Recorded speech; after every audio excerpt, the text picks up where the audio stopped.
Assalamualaikum warahmatullahi wabarakatuh. Perkenalkan, nama saya Alfonsus Brilian dari kelas MB4401 dan NIM 1401204445.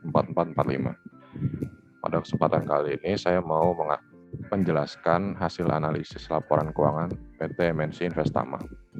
Oke, mengingat waktu yang diberikan hanya 20 menit, jadi langsung saja ke pembahasannya.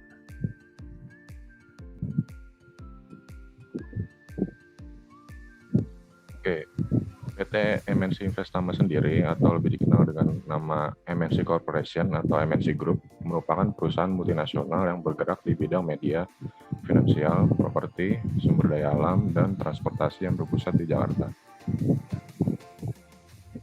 Oke, sekarang kita masuk ke rasio-rasionya. Yang pertama ada liquidity ratio.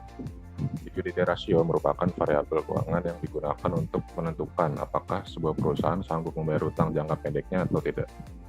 Nah, liquidity ratio ini dibagi menjadi 5. Nah, yang pertama ada current ratio. Current ratio atau rasio lancar adalah rasio keuangan yang memperbandingkan antara aktiva lancar dengan utang lancar suatu perusahaan. Rasio lancar digunakan untuk mengevaluasi kemampuan perusahaan untuk membayar kewajiban jangka pendeknya, seperti utang dan upah. Semakin tinggi hasilnya, semakin kuat posisi keuangan perusahaan. Adapun cara untuk mencari current ratio, yaitu current asset dibagi dengan current liabilities. Dan menurut laporan keuangan PT MNC Investama pada tahun 2020, diketahui current asetnya 21.256.425 juta rupiah. Lalu current liabilities-nya 20.317.500 juta rupiah. Lalu hasilnya didapatkan current ratio 1,0,5. Nah, jadi kesimpulannya, PT MNC Investama bisa membayar utang lancar dengan aset lancarnya pada tahun 2020 sebesar 1,05. Oke, selanjutnya ada acid test ratio. Acid test ratio adalah indikator likuiditas untuk mengukur apakah perusahaan memiliki uang yang cukup untuk menutup liabilitas lancarnya. Rasio ini kita sebut juga dengan rasio cepat atau quick ratio. Acid test ratio memberitahu kita seberapa baik perusahaan dapat memenuhi liabilitas jangka pendeknya menggunakan aset yang relatif lebih liquid. Adapun cara untuk mencari acid test ratio, yaitu current asset dikurangkan dengan inventories, lalu dibagi dengan current liabilities. Menurut laporan keuangan pada tahun 2020, current asset PT MNC Investama diketahui 21.256.425 juta rupiah. Dikurangkan dengan inventoriesnya yaitu 3.577.685 juta rupiah. Lalu dibagi dengan current liabilities-nya yaitu 20.317.500 juta rupiah. Dan didapatkan hasilnya yaitu 0,88. Nah, jadi PT MNC Investama bisa membayar utang lancar dengan aset yang paling lancarnya pada tahun 2020 yaitu sebesar 0,88. Oke, selanjutnya ada average collection period. Average collection period atau dalam bahasa Indonesia dapat disebut juga dengan periode penagihan rata-rata adalah suatu pengukuran yang menunjukkan berapa banyaknya waktu yang diperlukan oleh sebuah perusahaan untuk merealisasikan penjualan kreditnya.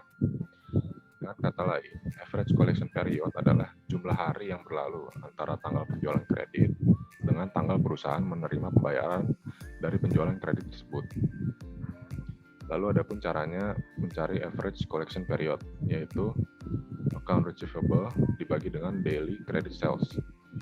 Diketahui dari laporan keuangan PT MNC Investama pada tahun 2020, account receivable-nya yaitu 7.116.428 juta rupiah, dibagi dengan daily credit sales yaitu 14.795.285 juta rupiah.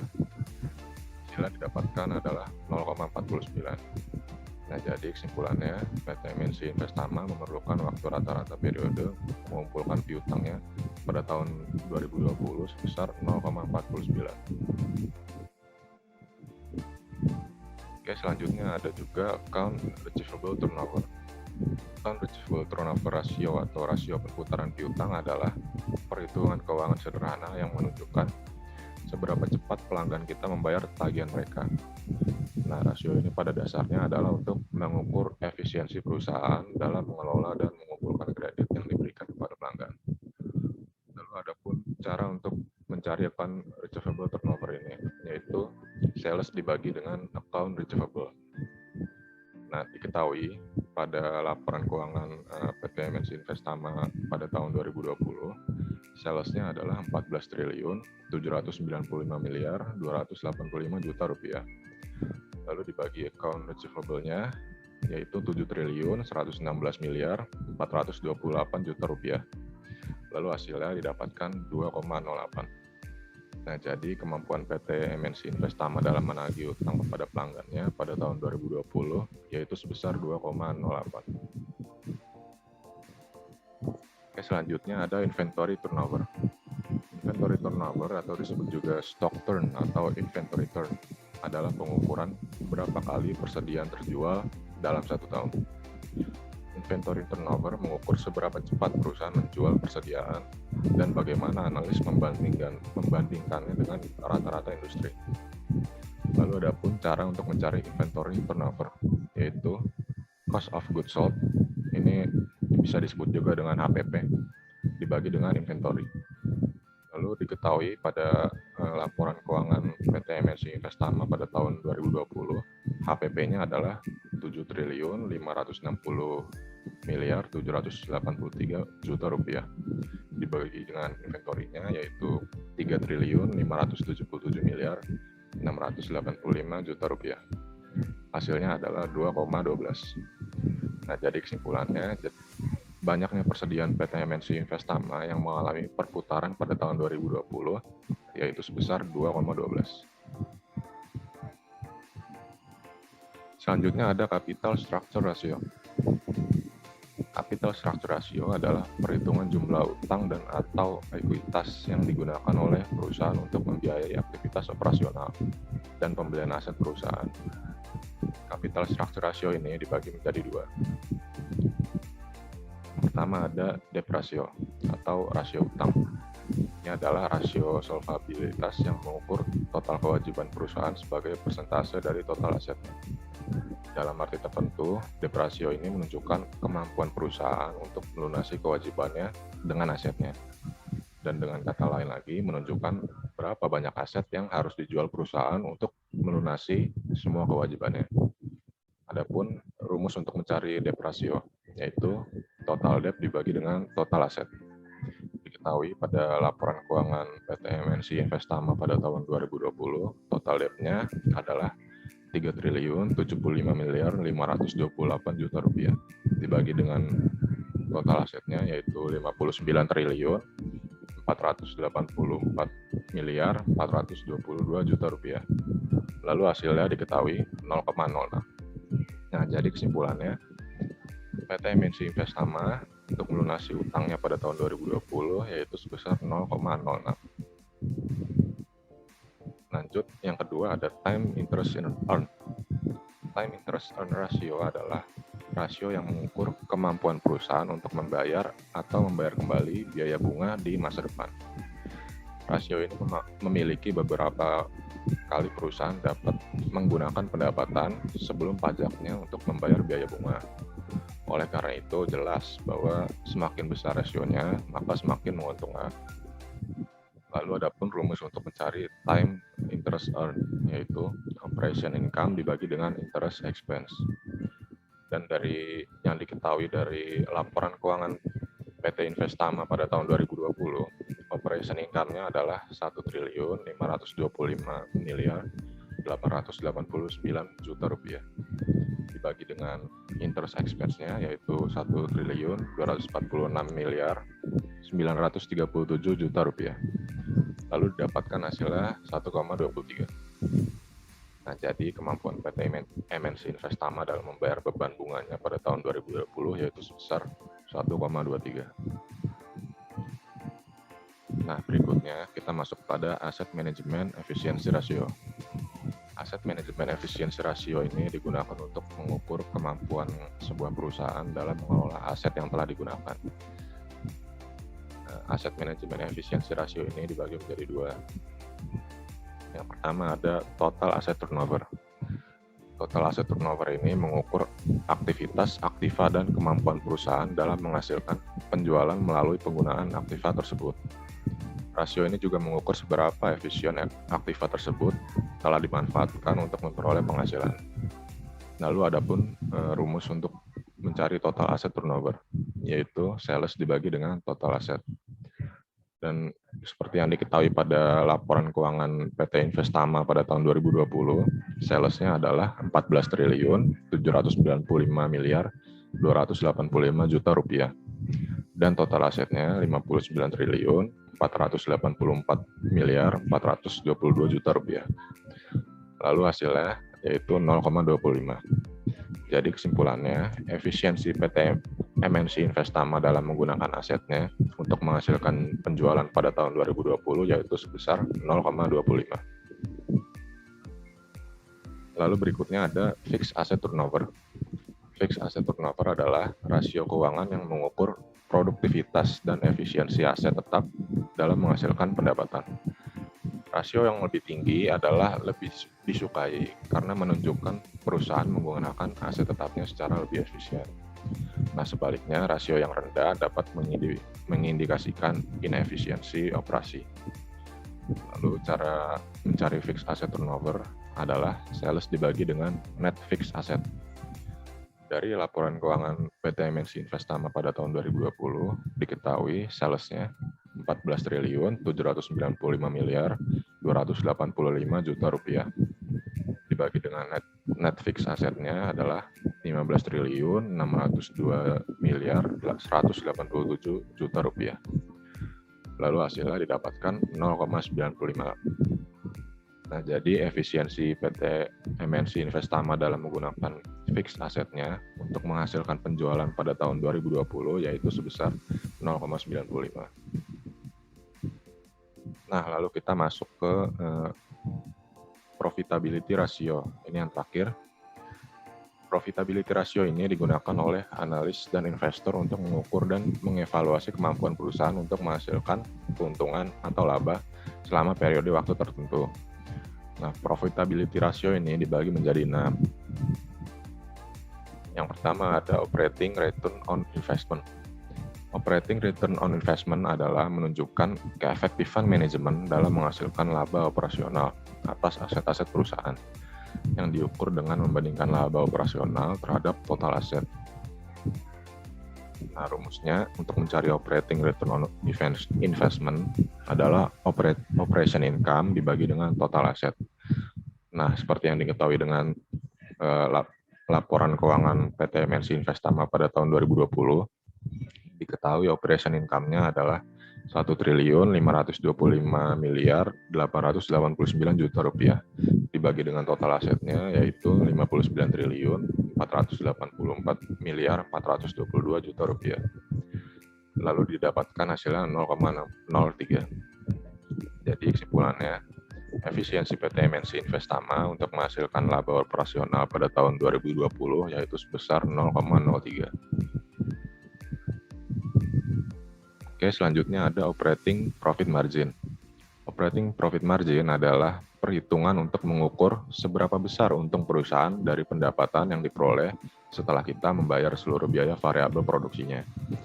Nah, jadi perusahaan bisa menggunakan rasio operating profit margin ini untuk mengukur kemampuan yang dimiliki untuk menghasilkan laba operasi dan penjualan bersih selama periode tertentu.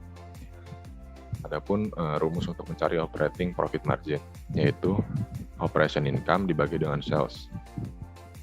Dari laporan keuangan PT MNC Investama pada tahun 2020 diketahui operation income-nya adalah 1 triliun 525 miliar 889 juta rupiah dibagi dengan sales-nya yaitu 14 triliun 795 miliar 285 juta rupiah dan didapatkan hasilnya 0,11. Nah, jadi presentasi laba yang diperoleh PT MNC Investama setelah membayar semua biaya variabel produksinya pada tahun 2020 yaitu sebesar 0,11. Oke, selanjutnya ada net profit margin. Net profit margin atau margin laba bersih adalah rasio profitabilitas yang menyatakan keuntungan dari operasi bisnis sebagai persentase dari pendapatan atau penjualan bersih. Nah, ini memperhitungkan semua biaya yang dihadapi bisnis, bukan hanya HPP. Nah, untuk mencari net profit margin, adapun rumusnya yaitu net income atau laba bersih dibagikan dengan sales. Nah, untuk mencari net income atau laba bersih ini ada juga rumusnya, yaitu gross profit atau laba kotor dikurangi dengan operational cost. Nah, diketahui dari laporan keuangan PT MNC Investama pada tahun 2020, laba kotornya adalah 7.234 miliar 502 juta rupiah. Lalu operational cost-nya adalah 199 miliar 485 juta rupiah. Lalu didapatkan hasil laba bersihnya adalah 7.035 miliar 17 juta rupiah. Lalu baru kita bisa mencari net profit margin-nya dari net income-nya, yaitu 7.035 miliar 17 juta rupiah dibagi dengan sales-nya, yaitu 14.795 miliar 285 juta rupiah, dan didapatkan hasilnya 0,48. Nah, jadi kesimpulannya neto laba per penjualan PT MNC Investama pada tahun 2020 yaitu sebesar 0,48. Oke, selanjutnya ada return on equity. Return on equity adalah merupakan perhitungan rasio yang menunjukkan kemampuan perusahaan dalam menghasilkan laba bersih dengan menggunakan modal kita sendiri dan menghasilkan laba bersih yang tersedia bagi pemilik atau investor. Lalu untuk rumus untuk mencari return on equity yaitu net income dibagi dengan total common equity. Dari laporan keuangan PT MNC Investama pada tahun 2020 diketahui net income-nya 7.035 miliar 17 juta rupiah dibagi dengan total common equity yaitu 31.413 miliar 936 juta rupiah dan didapatkan hasilnya 0,23. Nah, jadi kesimpulannya return yang diperoleh oleh pemegang saham PT MNC Investama pada tahun 2020 yaitu sebesar 0,23. Oke, lanjut ada gross profit margin. Gross profit margin ini adalah rasio yang digunakan untuk mengukur besarnya persentase laba kotor atau penjualan bersih. Gross profit margin ini merupakan tolak ukur perhitungan tingkat efisiensi perusahaan dalam memproduksi dan menghasilkan laba bersih yang sehat, sekaligus untuk memudahkan menentukan langkah bisnis perusahaan ke depannya dalam memproduksi dan menjual satu atau lebih produk sebelum biaya tambahan dikurangi. Nah, adapun untuk mencari gross profit margin, rumusnya adalah gross profit dibagi dengan revenue. Dan dari laporan keuangan PT MNC Investama pada tahun 2020 diketahui gross profitnya adalah 7.234 miliar 502 juta rupiah. Dibagi dengan revenue-nya yaitu 14.795 miliar 285 juta rupiah. Lalu didapatkan hasil 0,49. Nah, jadi kesimpulannya, laba kotor per penjualan PT MNC Investama pada tahun 2020 yaitu sebesar 0,49. Oke, selanjutnya ada return on asset atau yang biasa disebut ROA. Ini adalah salah satu jenis rasio profitabilitas yang mampu menilai kemampuan perusahaan dalam hal memperoleh laba dari aktiva yang digunakan. ROA akan menilai kemampuan perusahaan berdasarkan penghasilan keuntungan masa lampau agar bisa dimanfaatkan kembali pada masa atau periode selanjutnya. Lalu rumus untuk mencari ROA ini adalah net income dibagi dengan total aset. Dan dari laporan keuangan PT MNC Investama pada tahun 2020 diketahui net income-nya tadi 7.035 miliar 17 juta rupiah. Dan dibagi dengan total asetnya yaitu 59.485 miliar 422 juta rupiah. Lalu dapatkan hasilnya 0,12. Nah, jadi kesimpulannya kemampuan PT MNC Investama dalam menggunakan asetnya untuk menghasilkan laba bersih pada tahun 2020 yaitu sebesar 0,12.